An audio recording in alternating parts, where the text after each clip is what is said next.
All righty. So I was saying this young lady, I said, tell me something cool. She said she works out. I bet you she could bench 300.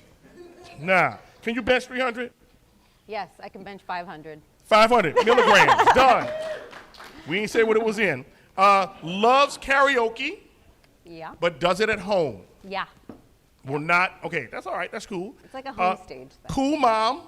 A very cool mom. But most important thing, we found out that her husband is actually cooler than she is because her husband is a what? Algebra 2 teacher. Yeah! What's that? This is my shock face. Ladies and gentlemen, please make a whole lot of noise for Miss Roxy Rodriguez-Becker.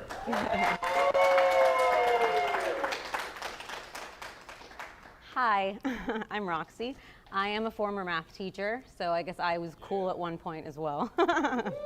Current librarian. I'm the creator of a progressive web app for a niche part of the medical community.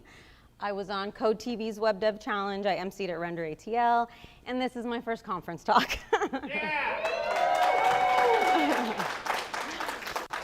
And when I asked someone how I could possibly speak for 25 minutes, they said, you were a teacher once, just do something like that. So that's what we're doing.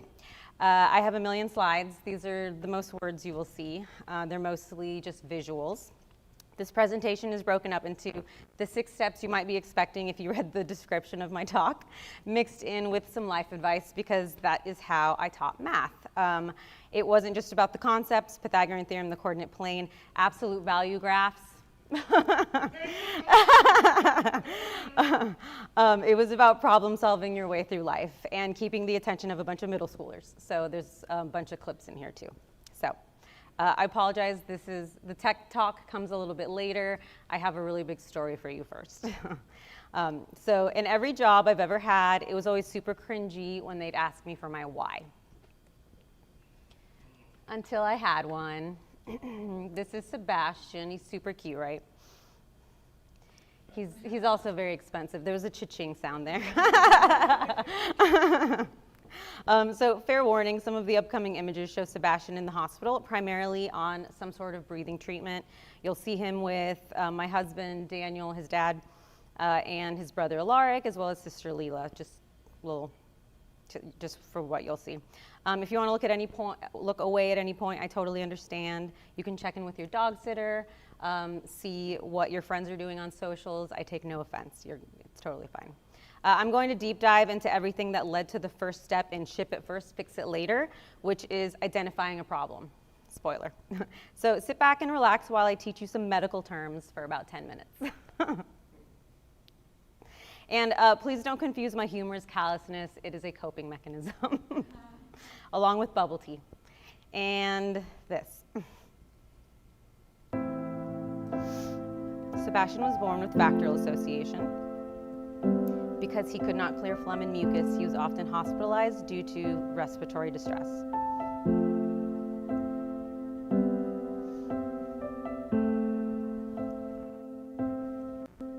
Bacterial association, esophageal atresia, tracheomalacia, laryngeal cleft, RADS, which is like asthma. His hospital stays are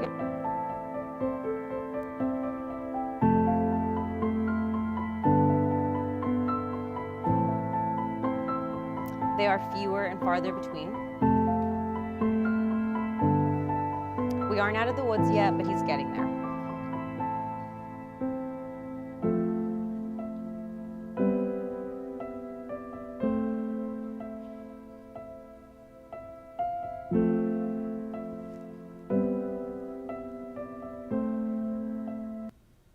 Okay, sorry, I forgot about the power of music, so it's time for a palate cleanser before I explain further. This is my other coping mechanism. 4, 3, 2, 1, let's go! Level up, level up, level up, level up, level up, level up, level up, level up, level up, level up. All this on me so yummy, all this sauce so yummy. Know you want this yummy, yummy all in your tummy. Level up, level up, level up, level up, level up, level up, level up, level up, level up, level up. All this on me so yummy, all this sauce so yummy. Know you want this yummy. life lesson number 1, lean into your coping mechanisms. They helped me discover a very important community of boba lovers. I'm just kidding, but it did help me. It did help me.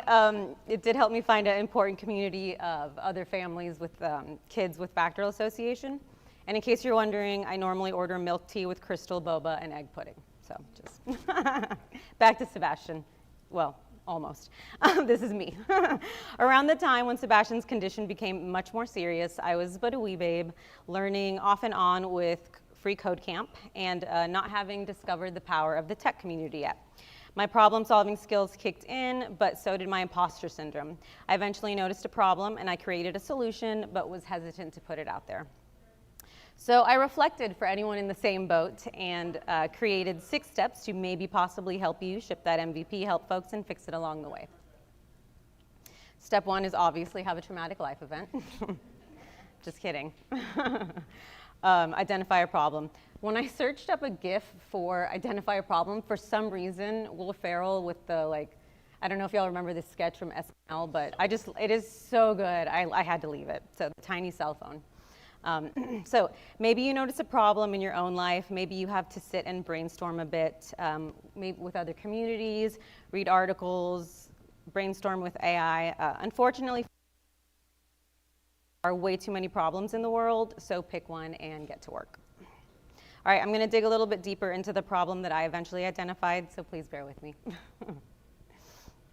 Sebastian is my youngest son by 1 minute.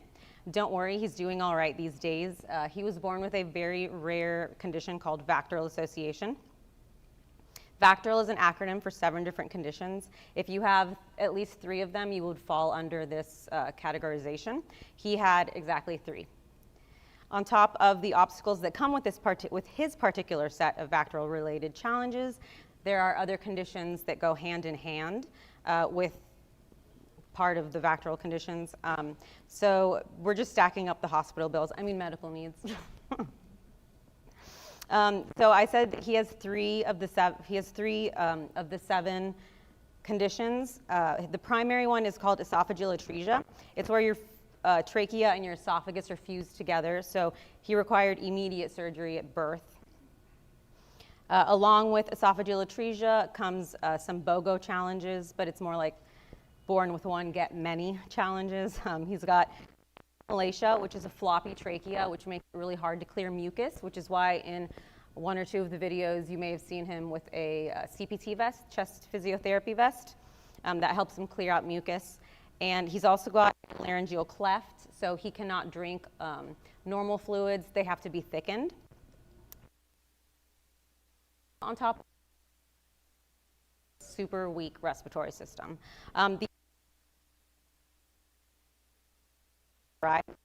Which is G-tube. And in this photo, he's administering probably like medicine. Sometimes he likes to help. He's look at that make.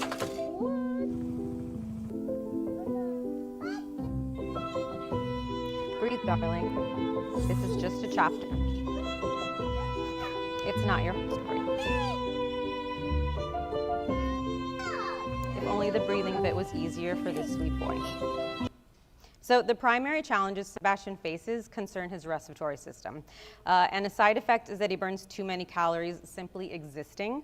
So for a long time, he required the extra nourishment at night through his G-tube in order to help him grow. Obviously, we know my DNA will not help him with that. I am standing on like an 8-inch box right now.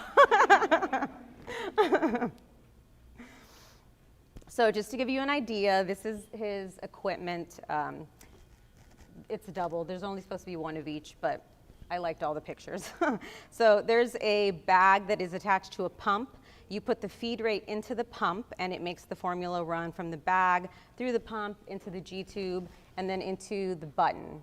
I always call that a button. He calls it a tube, the actual piece on his stomach, but it's officially like it's called a button. So, oh, you're good. Is it? Yes. Sorry. It's okay. So sorry, guys. This one's down. You know, we're just gonna leave both of them on me.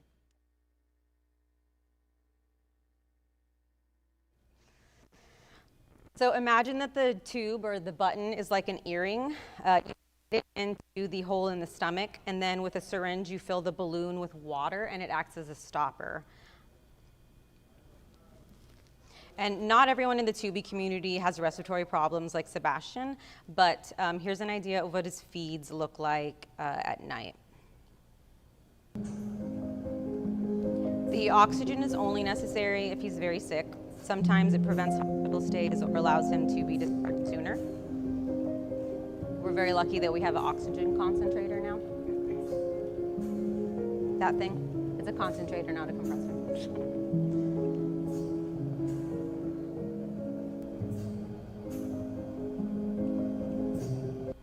So, life lesson number 2 that I think I stole from Aaron Francis.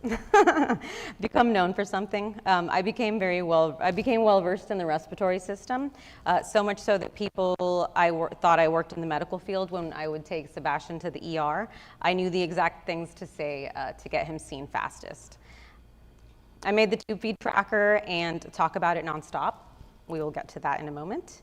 If that's what I'm known for, problem solving and helping the community, so be it.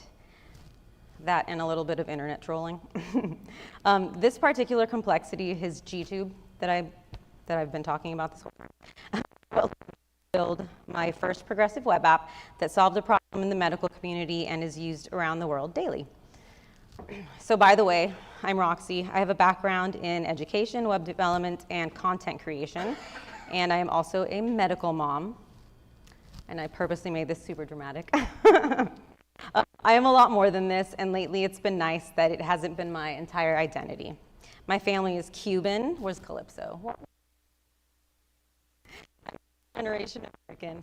And if y'all know me, and you know this already because it was the first thing that was introduced, I like to go to the gym at 5 in the morning, and I'm obsessed with handstands. I usually get my studying in before I go to the gym, 4 in the morning, and that's how I ended up here, squeezing my tech transition in. These are all 3 of my babies. Sebastian, Green. I have, so Sebastian, and then Leela is my sassy 9-year-old, and Alaric is my dramatic middle child. He's only the middle child by 1 minute because him and Sebastian are twins. Oh yes, this 4'11 3/4 frame carried twins to their C-section date. They are fraternal.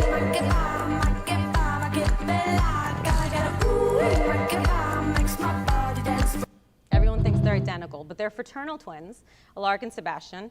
And I think some media company actually picked up that video. I've received messages that it exists in the wild, so you may have seen it like at the gym or night taco place or something. So anyway. Are you ready? Here we go.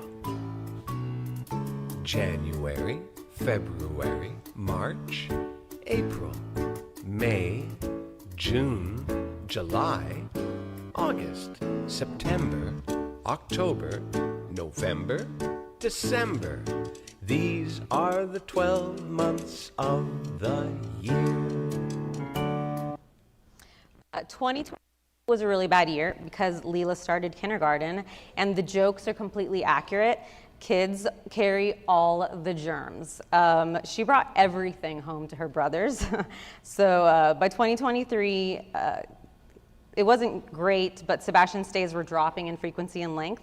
And then in 2024, he only had 2 stays in the hospital. And so far this year, he has had none. And he started kindergarten, so this is like amazing. My husband and I are basically ships in the night when Sebastian is hospitalized. By the way, today is his birthday. On the count of 3, would y'all mind wishing him a happy birthday?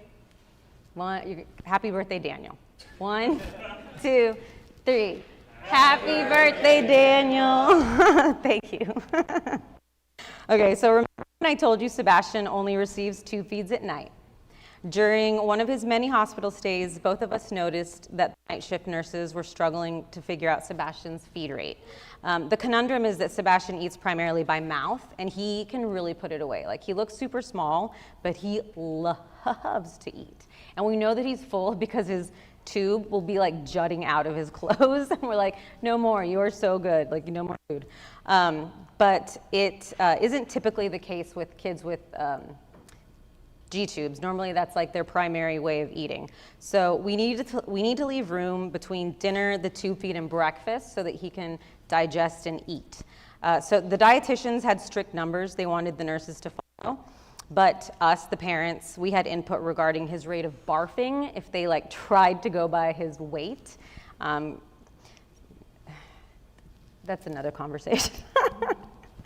So there's always so much medical staff input when it comes to the rate and how much and how many calories he needs. And it's a lot of information to process sometimes, especially for the nurses. And you know, even though I used to teach math, like mental math in front of people is super stressful. So I can't imagine with the nurses. Side note, thank you nurses. Seriously, every hospital stay, we'd bring Starbucks gift cards, thank you cards. It is such a tough job and we appreciate them so much. Life lesson number 3, show your gratitude whenever you can and however you can. And then shout out to respiratory therapists because that gets really intense. All right, so by now I have identified our particular problem. Thank you for letting me blab away. So some people have trouble calculating tube feed rates or the tube feed related data. That was the problem that I discovered. Pop quiz. I'm just kidding, those are formulas. So these were the 3 formulas that got it all started for me. The tube feed rate, or the rate, which is milliliters per hour, you would find that by dividing the milliliters by the time. To figure out the time or the duration, you would divide the volume in milliliters by the rate, which is milliliters per hour, excuse me. And then to figure out the volume in milliliters, you would multiply the rate in milliliters per hour by the time, hours, typically hours, or a fraction of an hour. So like I said, I'm a former math teacher. My husband is a current math teacher. Obviously, there's no pressure on our kids at all to succeed in math. But this stuff is like top of mind, and I figured it was simple enough. People knew it. They didn't need help. Like, why am I bothering, right? Life lesson number 4, by the way, as a former math teacher, stop telling yourself that you suck at math. Don't let your kids or your future kids tell themselves that they suck at math. It's infectious, and it is a self-fulfilling prophecy, and it will drive their future math teachers crazy. Anyway. Yay, math. So this step is very general. Plan ideas, build an MVP. Heck, use AI if you need help with ideas on the front end. Just put the idea in front of you so that you can start the trial and error process. So my formulas became a function. The first iteration of the tube feed rate calculator was extremely vanilla HTML, CSS, and JavaScript. Super basic. If these 2 fields contain data, do this calculation. If the other 2 fields are filled in, do this other calculation. So for example, if the dietitian recommends 55 milliliters per hour, and you turn to your husband and moan about how that's going to make your child barf in 2 seconds, but you go along with it anyway. And then you figure out that there's only about 6 hours left in the feeding window that night in order for Sebastian to have time to do all the digesting and everything. So the nurse is going to put in 55 and 6 into their respective fields. And then whenever they click calculate, the feed rate function is invoked. It checks which fields are filled. And in this case, it's going to be the rate and the duration. So it's going to perform the calculation, multiply them, and get 330 milliliters, and that is approximately a box and a half of formula. So after holding on to this idea for quite a while, a local JavaScript meetup group encouraged me to ship it. They were the first people to see my creation and give me some notes. This is the scariest part, putting your baby out there for the world to see, especially if it's a passion project like obviously this one was. So life lesson number 5, it's not a new one, do it scared. And I probably also stole that from Aaron Francis, so here you go. You can just ship things, author unknown. Okay, this is what the first iteration looked like. The nurse or parent, they just need 2 pieces of information to figure out the third. They would put whichever two they had in, and it scrolls up and down. It's just not going to here. But obviously, like, this is Sebastian's room at night. You can see his, the pump over there lit up. And yeah, so this project was my baby. It became my 100 hours project for 100 devs. Shout out to the 100 devs. There's Eric right there. Eric and Jay. And thank you, John, by the way, my mentor and coach. So it was too close. I was too close, and it's very obvious that I created something for a traumatized mother in the middle of the night. The first couple iterations of my idea were, as Leon put it, very boot campy. But the Tubi community I shared it with didn't seem to notice because they found it super helpful. So, you know, you want feedback. Show your project to others and get feedback. Because obviously I needed more than just my eyes on this. So I shared my progressive web app with a couple TubeFeed groups on Facebook and got amazing feedback, although mostly it's compliments, which was very motivational though. Problem solving has always been part of my personality, but and the fact that it helped so many people really motivated me to stay the path. Speaking of compliments, that's Marino, and he told me I needed to include him. He's very supportive. He's a very supportive friend. But he does have great hair. I needed constructive criticism. So the next round of feedback is that it needed to look more enterprise and eventually have more functionality. So I tried to make it less personal. I removed Sebastian from the background. I used colors and images related to TubeFeed equipment. You know, step 5 repeats itself over and over and over. I was still too close to it, but I did add information buttons in dark mode. So, thumbs up. And in the midst of fighting my brain between going the basic enterprise route or staying true to myself, I got a really awesome message. A month or so ago, when I was deep in the job hunt, probably hit the trough of sorrow a couple times already, I received this message on Instagram. Hey, I'm sorry if this catches you off guard. I don't mean anything by it, but extreme excitement. Are you responsible for creating this gem? Well, never mind, it won't let me attach a photo, but it's the feeding rate calculator. I found it on Google, and I just want to say that not only is it genius, excuse me, but has been needed for so long. I'm on my second G2 babe, and having to not manually calculate the rate is such a time-saving blessing. It's definitely saved to my home. Definitely be sharing it with everyone I know. So, talk about motivation. I printed this, it's framed. A real person found my web app on Google, so this isn't somebody from the TubeFeed Facebook groups that I shared it with. And they're grateful for it, which is amazing. It really stuck with me that they found it on Google because I love checking the analytics on the TubeFeed tracker, and one of my points of pride are the organic searches. In this particular month, of the 1,436 visits, 1,286 were from organic searches. So people want what I made. Moving on to further iterations, I used V0 to help me with the redesign. By adding React, Next.js, TypeScript, Tailwind, and AI integration, I was able to level up my basic web app into something far more impressive and functional. The calculator still exists. This is like where it all started. But now, thanks to the open AI search, parents can look up their preferred formula and monitor their child's caloric intake. Once they find and select the formula, they can return to the calculator tab, and it will take the brand into account as well. And I have a quick little demo. It's not live. I did not expect to get that lucky. And then the feed log is another feature I added in case parents need to track their child's intake, which typically you have to do, especially during a hospital stay. So this is the TubeFeed tracker in action. This is the example from earlier, 55 milliliters an hour in 6 hours.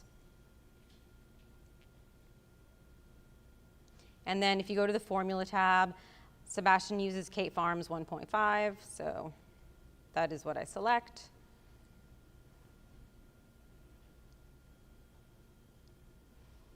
Go back to the calculator, and then it shows you the formula you selected, put in the same numbers. And then if you scroll down, you get the total calories as well. And then the log is just good for documentation, obviously. Yay. So after that, I shared it again in different ways. This summer, when I had a little extra time, I created a demo of the upgraded tube feed tracker, and I got really awesome feedback from it and decided to try and make more video demos in light mode. My apologies. Throughout the tube feed tracker journey, I've noticed that while I love problem solving, I also love interacting with people, which is funny because my husband says I hate people. I've enjoyed chatting with more of the Tubi community and teaching others about it. Surprise, surprise, I turned my whole talk into a lesson for y'all. So the point is, share your idea before you're ready, and then fix it and share it again and again through different mediums, reach different people, get more feedback, and keep iterating. Accept the support people want to give you. Speaking of support, not to go off on too wild a tangent, I am grateful that through this process, I have made so many friends and communities, the Tubi community, the Instagram community, and the tech community. One more video, y'all, I'm sorry.